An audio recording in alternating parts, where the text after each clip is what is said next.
Today on Ag News Daily. The USDA chief economist did a study of pork prices in California since Prop 12 went into effect, and they've gone up 20%. Also, the availability has gone down 20%. So definitely a message we want to get out that excess regulations can lead to increased prices. Welcome back to the weekly edition of the Ag News Daily Show. Why do I always have to say that? I don't know. You just naturally do. It's because you don't start talking. I'm letting you lead, Tanner.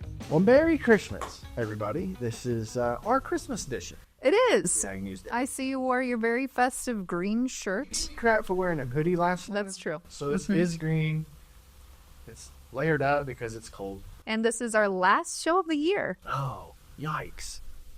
Well, hopefully you're gearing up for the holidays. We did see some systems move through the Midwest. They brought a little heavier snow, especially in the northern areas late this week. The snow and briefly colder air will stay throughout the weekend. Next week, temperatures are forecasted to rise above normal levels as the year comes to a close. This warming trend, combined with the increased precipitation in some areas, could lead to some more drought relief. I know we talk about that quite a bit here in the Midwest. Although leading to some fields dealing with muddy conditions, recent rainfall across Mississippi and Ohio valleys are already boosting the water levels in the Mississippi River, temporarily easing transportation restrictions along the lower Mississippi. With more rain in the forecast, water levels will likely remain elevated for an extended period. Looking ahead at the 6 to 10 day outlook, it is suggesting those warmer than normal temperatures like we talked about nationwide, except for areas along the Atlantic coast, which may see near or below level reads. Precipitation is expected to be near or above normal across much of the country, with the expectation of drier conditions in the desert Southwest region, stretching from southern Appalachians into the Northeast. I know I was giving a couple listeners a hard time in North Dakota yesterday that it blew here 40 mile an hour out of the Northwest, that they needed to shut their back door and keep it. Well, at least it'll be a little warmer. Probably not a winter wonderland Christmas for a lot of our listeners. It doesn't sound like it, no. Well, the government shutdown looms today as Congress has failed to so far pass any continuing resolutions for government funding. On Wednesday, President Trump said he was totally against the continuing resolution that was currently in the House. The CR is a way to avoid government shutdown at year-end when a bigger budget has not yet been passed. Part of that original 1,500-page bill included $10 billion in financial aid for farmers. The plan was aimed to offset declining commodity prices and rising production costs with a one-year extension of the 2018 Farm Bill, authorization of year-round sales for E-15, and nearly $21 billion in disaster relief funding. With the current funding of the government set to expire today, Friday, December 20th, lawmakers are racing against the clock to try and finalize that continuing resolution. The stopgap bill would keep the government running until March 14th. However, we don't have it yet an answer. A statement from President-elect Donald Trump said, quote, "Republicans want to support our farmers, pay for disaster relief, and set up our country for success in 2025. He goes on to continue that, quote, "The only way to do that is with a temporary funding bill without Democrats giving away, combined with an increase in the debt ceiling." The House failed to pass yet again another pared-down version of that 1,500-page bill on Thursday. As of Friday morning, when we are recording the podcast, there is not a clear take on if a continuing resolution will pass at all, and if it is not resolved, the government will go into a partial shutdown Friday evening, foregoing many paychecks for state and federal workers ahead of the holiday season. Of course, a lot of programs will shut down until probably after the new year, Tanner. I saw a post on X from listener Kale Carlson that asked if there's ever been a 2-page bill. I doubt it. Everything seems to be stretched out to the max. We also saw the National Pork Producers Council express their disappointment in Congress and expected a speculative decision to be extended of the 2018 Farm Bill for another year rather than producing a new one. Earlier this week, the bill from congressional leadership announced no new programs or funding will be included in the extension. The NPPC also criticized in a press release sent this week the lack of progress on federal solutions to California's Proposition 12. The law that we all know regulates livestock housing standards. The organization says the inaction leaves pork producers without much needed clarity and support as they navigate increased regulatory and economic pressures. We'll hear what NPPC's president, Lori Stevermer, says about their priorities, why this is such a challenge for them after this message.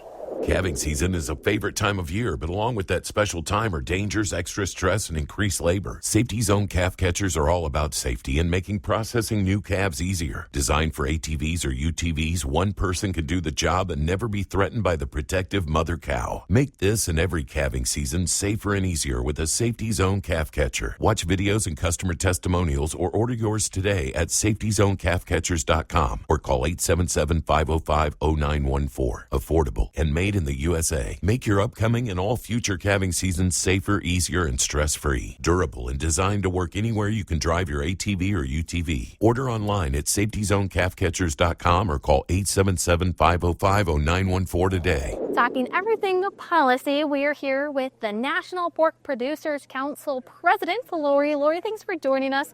Give me a little background of who is Lori? Who is Lori? Well, Lori grew up on a farm. I'm from southern Minnesota, pig farm, went to college at the University of Minnesota, graduated with an animal science degree, took a job in sales, and lo and behold, met this really nice pig farmer, my husband Dale. So I married him, and now we're on his family's farm. So we raise pigs, we have corn and soybeans. I also have an off-farm job with Alltech as a feed sales and marketing individual. Well, Lori, give me an overview right now about some of the policy you're looking at a national level. Sure. Well, it's going to be interesting as we go these next few months ahead, but certainly this last year, some of our key issues have been the Farm Bill and getting that passed. For a couple of reasons. One, there's funding for our animal health lab networks, funding for veterinary stockpile, and all those things are really important as we look at biosecurity. The other important issue that's part of the Farm Bill is just a federal solution to California's Prop 12. So for those of you people that aren't familiar with Prop 12, that's California basically telling the rest of the states how to house sows if they want to sell pork within California. The biggest concern with that is, for our farmers, is just the fear of a patchwork of regulations. So if California has regulations, Massachusetts has regulations, now all of a sudden we as farmers are trying to adhere to that patchwork of regulations, and that doesn't work well for our industry, and that uncertainty is really hard for us to make business decisions on. So how's that framed in the Farm Bill? So it's framed in the House version of the Farm Bill. There's a federal preemption in there which would preempt pork, dairy, and poultry from these rules. So California could continue to regulate housing in their own state, but they could not regulate housing practices in other states. The Senate version doesn't have a Farm Bill, or Senate version does not have that language in it yet. Senator Bozeman had it in his framework, but we're waiting for the Senate to come together.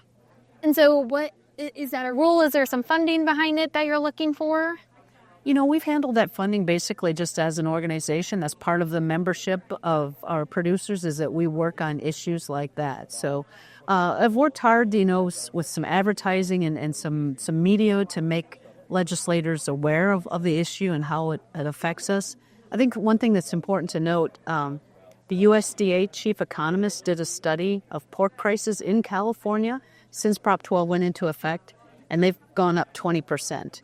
Also, the availability has gone down 20%. So definitely a message we want to get out, that excess regulations can lead to increased prices. Mm-hmm. And just to clarify, in the Farm Bill, of what's your proposition in the House, is there some kind of funding or something, or is it just the rule change? It would just be the rule change. We're not asking for any funding on Prop 12. We're just asking for the rule change. Okay, interesting. So that's happening in California. Is there any ballot initiatives you've looked at really this election season? There are a couple other states where there's been some ballot initiatives that we've been involved with. In Denver, there was a slaughterhouse ballot initiative that would ban slaughterhouses within the city of Denver. There really only is one, and it's a lamb slaughterhouse, and it's employee-owned, and it was good to see that the community really got behind that and defeated that ban. The other place where there was an initiative was in California, in Sonoma County. They wanted to ban CAFOs, or large units. And once again, the community really came together and said that we need large farms. And so that ban was defeated so that those farms will be able to continue to be in existence. So definitely seeing more pressure in states that have the ballot initiatives as the activists work against us in those areas. Are there some other future states, as now the election season here now is over? Is there something looking forward come spring that you're paying attention to? Well, I would say, we'll work closely with our states as their legislative bodies go into session probably in January. So not every state has a ballot referendum process, but that's part of the additional funding we got from NPPC a couple of years ago from our members was to work in these type of areas. So Drew Beardsley is the member on our staff that works with the states. And so that's part of that partnership between NPPC and our state organization. Mm-hmm. And looking at the outlook for pork come 2025, what are you looking at? Well, we've had some profitability in our industry over the last half of 2024. We hope that continues in 2025. Pork prices look good. Grain prices are lower. That helps add to that profitability. And so we hope that continues. I would say along those same lines, exports have been good for us. About 26% of our pork products are exported. So we want to continue to see those export markets going and also develop new export markets.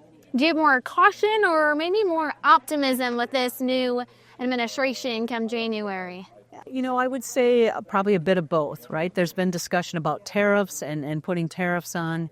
We know that typically when tariffs get put on other countries, we in agriculture face the retaliatory tariffs. And so that's why it's really important for us as an organization to communicate with the new administration to let them know how important exports are to our business and hopefully, eliminate those or minimize those disruptions. So what will these next few months look like come exports? Will there be some lower buying, higher buying? I would say, continue conversations with our staff, with those other countries. I'm sure they're looking too at us in the elections and wondering what's going to happen. But that's an important part of having those relationships and continuing to build them. Mexico is a good trading partner with us. 40% of our hams go there. They're their number one export market. I know that Maria Ziba from our staff continues to talk to their staff. And I think that's the importance of having relationships and what we do on not just a national but an international level. What are some other export market possibilities that you guys are looking into? Well, we continue to look at opportunities in Central America. Colombia has been a good market for us. We've had good growth in Australia, also back in the Dominican Republic because of some of the challenges they've had with African swine fever. Maybe a little bit more long-term market that we want to develop is South America. And so, hopeful that we can continue to have those conversations with those countries, that there won't be the barriers put in place, and that we can open up those markets and then allow them to grow. Is there any other topics that you think are really pertinent to pork producers, especially when we're talking policy and the work that you're doing at NPPC? I would say a couple different things that are important to our members. First of all is just labor. And all of agriculture is having challenges with labor. And we use a lot of TN visa labor on our farms. They're skilled workers. They work in our sow farms for breeding and that. And there's been an increase in the number of denials of TN visas over the last year, and that puts pressure on our farms. We're in rural areas. We don't have a big labor pool to begin with, so a lot of discussion there. I know that H-2A visas often get mentioned, and those are seasonal visas, so they work well for crops and for vegetables. We talk about H-2A visa reform, so allowing those visas to be reformed so that those workers can stay year-round. So really key issues for us. I would say just overall, hoping that pork demand is good. And I think going along with that is just, continuing to encourage our producers to keep showing up, continuing to advocate and talk about what they do on their farms. If we don't tell our story, somebody else will. Well, thank you so much, Lori. If there is one thing that you want other farmers to know of how fun it has been in your role in NPPC, can you just touch upon that? Yeah, people ask about fun, and we just got done talking about all the challenges in the industry, and then you say, well, how can that be fun? But I feel really blessed to be able to meet so many different people in the industry, and outside of the industry also, and to learn more about them. And I think especially for our farmers to be able to be their voice at some of those national and international events. So very honored to be able to represent our pork farmers. That's been the fun part of it. I would say also it's fun to get to know the different farmers and to see them advocating on their behalf. It's been a great experience. I will say one thing I'm really excited about is a new program that NPPC has called the Young Pork Advocates Program. So this is for individuals from 18 to 22 years of age. It's kind of a limited membership into NPPC, but allows them to see what we do in policy work. And I'm so excited about the next generation. They have so many great ideas. There's so much potential. And to allow them to get a little bit of a glimpse in our industry and the opportunities available and the role they can play, I think is just great for our future.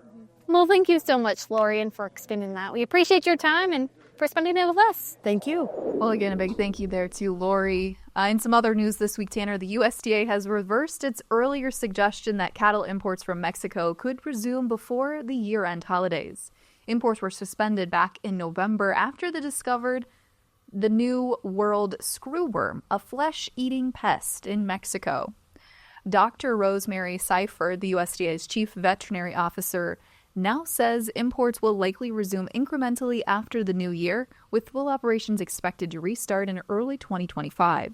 This shift comes despite earlier comments from USDA Undersecretary Jenny Lester Moffitt, who indicated imports might resume in late December. To combat the threat of screwworm, the USDA has approved a second round of emergency funding, drawing from portions of the Commodity Credit Corporation.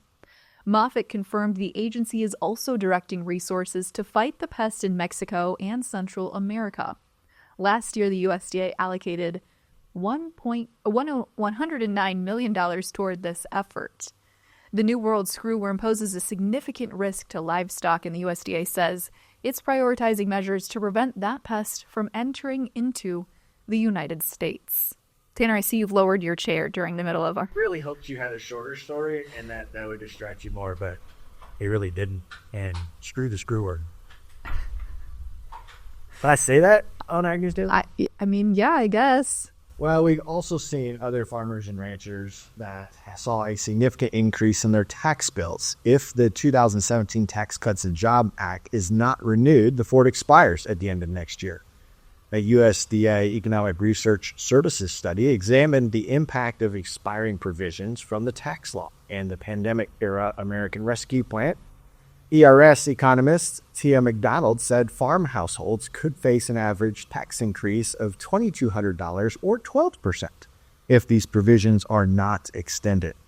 The potential tax hike includes changes to lower tax rates, the state and local tax cap, the expanded standard deduction, and personal exemptions. The expiration of qualified business income deductions is expected to have the second largest impact.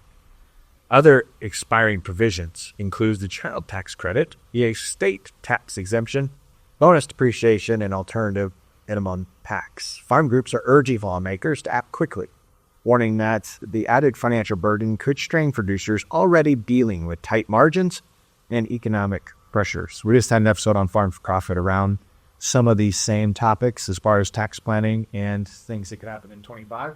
Well, it seems like a long way away, but as we know, things don't move quickly in Congress. That's correct. At least we hope that things move faster than what has happened with the Farm Bill. Mm-hmm. Well, we're continuing to monitor what's happening related to avian influenza impacting producers across the country. More raw milk in California is being recalled. The second recall milk has seen now in California in 2 weeks. The second one came 100 miles from the first, from a Central Valley dairy farm. Likewise, the USDA reports that the H5N1 virus was recently found in a backyard poultry flock in Louisiana, making it the 50th outbreak we've seen. Since February of 2022, nearly 124 million birds have died from H5N1, either directly from the virus or through culling efforts to prevent its spread. A patient has been hospitalized with a severe case of avian influenza A in Louisiana as well. This marks the first instance of a severe illness linked to the virus in the United States. Since April 2024, there have just been 61 reported human cases of H5 bird flu reported in the United States. While an investigation into the source of the infection in Louisiana is ongoing, it is determined that the patient had exposure to sick and dead birds in a backyard flock.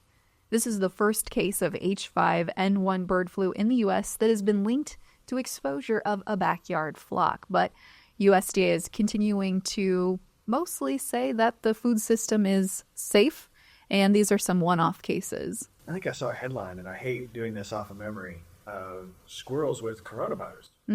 So we'll see if that comes to fruition even more. Well, the relationship between agriculture and the environment is often a topic of discussion, frequently paired with ag policy conversations. We recently heard a panel discussion about environmental issues in agriculture in November at the National Association of Farm Broadcasting's annual convention. Rob Snyder, former EPA senior advisor, says leading up to the election this fall, there was some understanding of how the next 4 years will go in relation to the president's impact on policy because of both administrations having 4-year terms. We saw the way the prior Trump administration operated with respect to a whole range of policy issues. That includes environmental regulation. President-elect Trump is clearly committing to try to streamline a number of regulatory frameworks, reduce regulation. That's been a commitment. I think the question is, what does that look like in practice? And I think there may be some areas where it's easier to do that than others. And when I reflect on my time at EPA, one of the things that often drove decision-making was actually court decisions. So there are a number of issues that are actually being driven by judicial cases that are playing out outside of both the legislative and executive branches of government. Mary Kay Thatcher with Syngenta points out there will most likely be a cut in some regulations, especially heard on the campaign trail. Although she does question what was the talk when campaigning and what will actually happen when the new administration begins in January. Let's hear from her now. But somewhere he said, no, I'm going to take away 10 regs for every new one put in place. So certainly I think there'll be a trend, but I think we have to be careful. I'm with Rod. You know, you look at Endangered Species Act, everybody knows we have to fix that, because if we don't fix it, we're going to lose pesticides that are very important to farmers. It's how it's done. So will there be changes in some of the things that this administration did on endangered species? I strongly suspect yes. But does it get thrown out the window? No. Well, of course, another big topic of discussion is WOTUS, or Waters of the U.S. This was another issue that the conversation brought forward, and what the ag organization priorities are going to be related to water moving forward. If we look back to the first Trump administration, they came in and, presented a rulemaking to withdraw the Obama administration's definition of WOTUS. And then they worked to supply their own definition through a formal rulemaking. That was certainly took a lot of time, most of the 4 years. I can say that our members do need relief immediately. We have a lot. I run a coalition of 45 trade organizations. I hear from many different industry sectors, and we need clarification of very important linchpin terms within the WOTUS definition. I think the regulatory text of the 2023 rule is good objectively, but there are some vague terms that need to be defined so that staff out in the field don't have the implementation enforcement discretion that they currently have. So those, I think, for NCBA at least, that will be our priorities, is kind of getting together guidance documents that will further define the terms that are already in the new regulatory text, and then hopefully working with USDA to also get some collaborative guidance. And I would add not only clarity for staff, but even for farmers, just as we are working our fields and making our decisions on our crops and our management of our land, I mean, having that understanding of what WOTUS is and what it isn't is very key to us. EPA's impact on agriculture is big, and when asked to Mary Kay Thatcher what keeps her up at night, it's cutting EPA funding. I mean, I might personally be willing to cut a lot of different funding, but when I look at like the Office of Pesticide Programs that's not able to approve pesticides in a timely manner because we can't get the appropriations money out of the Congress to get them to do that, it's taking longer and longer and millions more dollars for companies like mine to register products, to re-register them, et cetera. And so I'm really worried now when you get all this verbiage in the last few days about cutting funding at EPA and moving them out of Washington, et cetera. You know, if we lose more people in, for example, that Office of Pesticide Programs, we and farmers are in a world of hurt. So, and we already have trouble, as you can well imagine, going to the Hill and saying, hey, don't cut OPP. If you want to go cut the rest of EPA, go do it. But OPP is different. We already don't make near as much progress in that as we'd like. And now I fear it's going to be an even harder sell. Well, Tanner, those were many of the topics providing more of an in-depth look between what's happening in agriculture and the environment. I know we continue to bring some great NAFB coverage here in the next few weeks coming up, but let's take a look at what's going on in the fertilizer markets this week. Well, we're closely monitoring the fertilizer markets, especially thanks to Josh Linville of StoneX with his insights. We'll share some of those with you here. Linville reported that the export restrictions on nitrogen fertilizers from China are expected to remain in place with no significant signs of easing.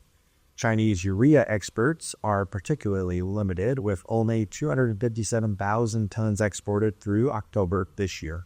That's compared to 5.3 million tons in 2021.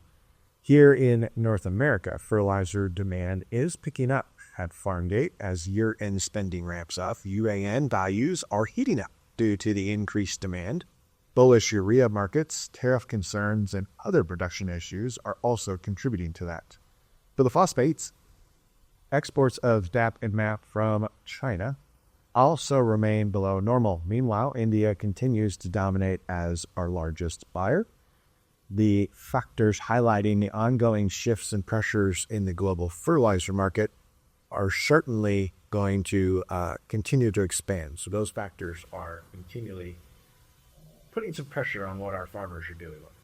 Absolutely. As we turn our attention to some other market updates, the Federal Reserve this week made their third and final interest rate cuts just a quarter basis point. Following the news, stocks had one of their worst day in months. The Reserve also indicated they were planning for 2 less reductions next year, now expecting to see just 2 in total in 2025, citing sideways movement in the economy for the last 12 months. Meanwhile, in Russia, as of early Friday morning, they made a surprising move and did not increase their central bank interest rates higher this week. Currently sitting at 21%, they are focused on squashing inflation. Russian business tycoons pushed back, saying this was really putting the brakes on their economy in general. Russia, which is targeting a 4.5% to 9% interest rate, said they will look at their next meeting to decide about adjusting interest rates once again, but are expecting to see inflation drop to their 2025 targets next year of 4.5% to 9%, but currently at 21%, so it's going to be a tough road to hoe. Here in about 6 weeks, we'll start to see Brazilian soybeans come online. Meanwhile, export sales have been extremely strong this year, 100,000 bushels ahead of their usual seasonal pace for this marketing year. Corn export sales are also well ahead of their seasonal pace, some 320,000 bushels. 320 million bushels. The question will become what kind of crop we see online from our Latin counterparts later this year. Exchange rates and market prices are currently making grain from South America much cheaper than they are here in the United States. And you could have totally had Ron Burgundy moment. You know, writing the script at 6 this morning. Crop on the... Yes, I know. It did. You should have said what it said, Delaney. We're good. This was our final show of the year. I think everybody's feeling that end of year pinch. I know markets are going to be a little slower, so we head into... Being squirrely here. Yeah. Chair, I should say sorry. And I don't typically do this much cross promotion to other podcasts, but Farm for Profit just yesterday on 19th did air an episode with a Brazilian connection to the agriculture market there. So it's great insight and perspective. Overarchingly, they look up to us. We're like a coach. We're like the example or an idol that they want to emulate. And here we are reporting their news as a potential influx in the market and taking share from us. Absolutely. So it's a teach-the-teacher type of situation. But listeners, we appreciate you spending all of 2024 with us. We look forward to what 2025 will bring. All these opportunities are thanks to you, and we owe that very graciously to you. Absolutely. Well, this is our last show of the year. We're excited to be back just after the new year with some fresh news, hopefully some sort of government funding update, maybe some Christmas recaps. But if you're missing us between now and then, you can find us on social media, Facebook, Twitter, or X, I should say, TikTok, Instagram, and YouTube. Tanner? You got to check out TikTok before it goes away. Wow, that's true. Weeks left of that. So go out and enjoy it there while the times last. Well, Merry Christmas to all of our listeners. Tanner, what do you say we let them go? Let's let them go.